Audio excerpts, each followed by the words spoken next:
बड़ी दिव्य कथाओं का वर्णन चल रहा है। तीसरे मुख वाले, ये 3 मुख का रुद्राक्ष होता है। 3 मुख का रुद्राक्ष जो होता, त्रिवक्त्रो यो ही रुद्राक्षः साक्षात् साधनत् सदा। अभी आपको सब बताएंगे इसके क्या क्या फल हैं। और तत्प्रभावाद भवेति वै विद्या सर्वा प्रतिष्ठिता। अगर कोई राजा बनना चाहता है, अगर कोई विजयी होना चाहता है, तो मैं जो बताऊं, मैं अपनी तरफ से नहीं, शिव महापुराण से बताऊंगा, प्रमाण से बताऊंगा। अगर राजा बनना चाहता है तो राजा बन जाएगा, लेकिन आपको करना पड़ेगा उपाय।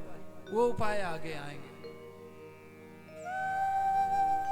लेकिन कल की बात जो मैंने कहा, कल पार्वती और शिव का, महादेव का विवाह है, काशी विश्वनाथ वाले का। तो कल के विषय में बता दें, क्योंकि आचार्य अगर नहीं बताता है तो उसे दोष लगता है।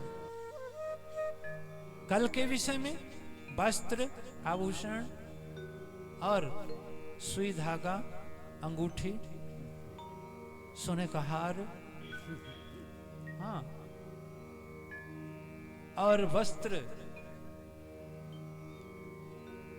कन्यादान में लगेगा। आप अपनी श्रद्धा अर्पित करिए, बताना मेरा कर्तव्य है। और करोड़ कन्यादान करने का अगर फल चाहते हैं, 1 करोड़ कन्यादान का फल लगेगा। ये आपको कल की सूचना दे रहा हूं। क्यों कि अगर हमें याद नहीं होगा तो हम आपको बोल नहीं पाएंगे, और बोलेंगे नहीं तो आप कहोगे महाराज आज हम आए और आज कन्यादान की बात आ गई। इसलिए हम पहले ही आपको सूचित कर रहे हैं। 4 मुख वाला जो रुद्राक्ष होता है वो साक्षात ब्रह्म का रूप होता है। ब्रह्म हत्या के पाप से मुक्ति दे देता है। चतुर्वक्त्र 4 मुख वाला रुद्राक्ष।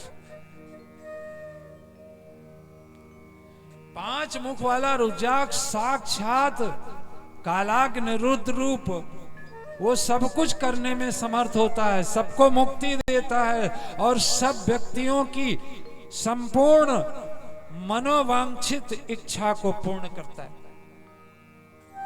ऐसे बैठे हो जैसे कुछ जानते नहीं, जैसे रसगुल्ला खाओ, रबड़ी खाओ, कलाकंद खाओ और कहा जाए लिखो इसको, कैसा लग रहा, लिख नहीं पाओगे। वैसे शिव महापुराण की कथा को ब्रह्मा भी नहीं समझ पाए। हाँ, क्या औकात है हमारी, आपकी? ब्रह्मा नहीं समझ पाए। ब्रह्मा 6 मुख वाला रुद्राक्ष कार्तिकेय का स्वरूप है। यदि दाहिनी बाह में इसे धारण किया जाए तो धारण करने वाला मनुष्य ब्रह्म हत्या के पापों से मुक्त हो जाता है। 7 मुख वाला जो रुद्राक्ष है अनंग नाम से प्रसिद्ध है। अनंग नाम से उसको धारण करने से दरिद्र भी धनवान बन जाता है। 7 मुख वाला रुद्राक्ष धारण करने से। और 8 मुख वाला रुद्राक्ष अष्टमूर्ति भैरव रूप है। हाँ, भैरव मूर्ति है। इसको जो धारण करता है उस मनुष्य की आयु पूर्ण आयु होती है, बीच में नहीं मरता है। ऐश्वर्यशाली होता है वो, और मृत्यु के पश्चात त्रिशूलधारी शंकर हो जाता है। आगे की कथा आएगी, अभी मैं आपको बताऊंगा। बड़ी दिव्य कथा का वर्णन। मैं कोई टोटका नहीं बता रहा हूं, शिव महापुराण की कथा के रुद्राक्ष के महत्व के विषय में बता रहा हूं, जिसका महत्व है।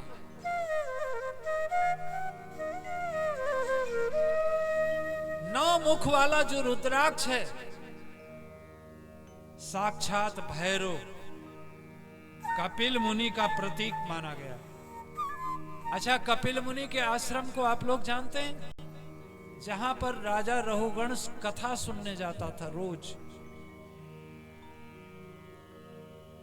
ये कपिल मुनि का आश्रम कहां पर है, कितने लोग गए हैं? ये गंगा सागर में है। राजा था, वो क्षत्रिय था रहुगण, और वो कथा सुनने रोज जाता था। एक दिन कहार बीमार पड़ गया, एक कहार। राजा लोग पहले पालकी में चलते थे, 4 कहार लगते थे, एक कहार बीमार पड़ गया। अब इधर जड़ भरत जी पहरा दे रहे थे, जागते रहो जागते रहो जागते रहो। कौन जागते रहो? हरिनगर वालों, हिंदुओं, जागते रहो। राजा ने कहा, भाई ये कौन है, इसी को पकड़ लाओ। अब राजा की पालकी को लेकर कंधे पर वो रहुगण की पालकी को जड़ भरत जी लेकर चले। रास्ते में चींटी आ गई, और जब चींटी आई तो जड़ भरत जी छलांग मार दिए। अब राजा को धक्का लगा, क्योंकि जब छलांग मारोगे, जब पालकी ले चलो छलांग मारोगे तो राजा को धक्का लगेगा, तो राजा पालकी से गिरने से बचे। तो राजा कहने लगे, क्या ठीक से नहीं चल सकते? जड़ भरत जी ने कहा, राजन आप जो कहते हो कि भार नाम की जो चीज है, इस कंधे को कष्ट हो रहा है और इधर जीव हत्या ना हो जाए,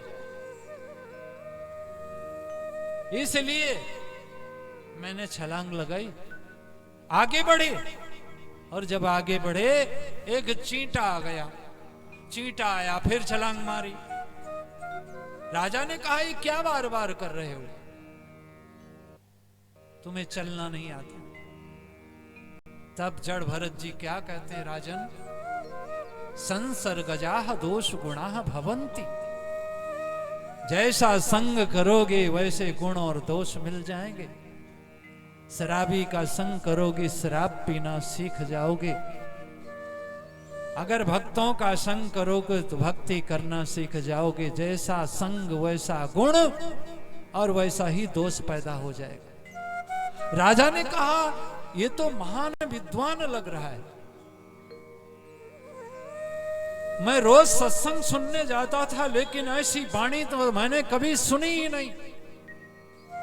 ये तो मेरे गुरु बनने लायक है, रोको पालकी। तब भैया राजा उतरे हैं और चरणों में गिर गए हैं, और चरणों में गिर करके और क्षमा मांगी है। और क्या कहा है कि खोलो खोलो गुरुजी मेरा खाता, खोलो खोलो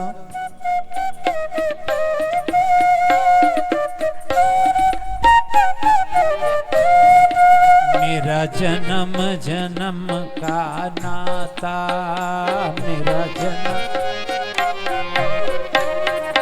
प्रेम से ताली बजाते हुए मेरे प्यारे,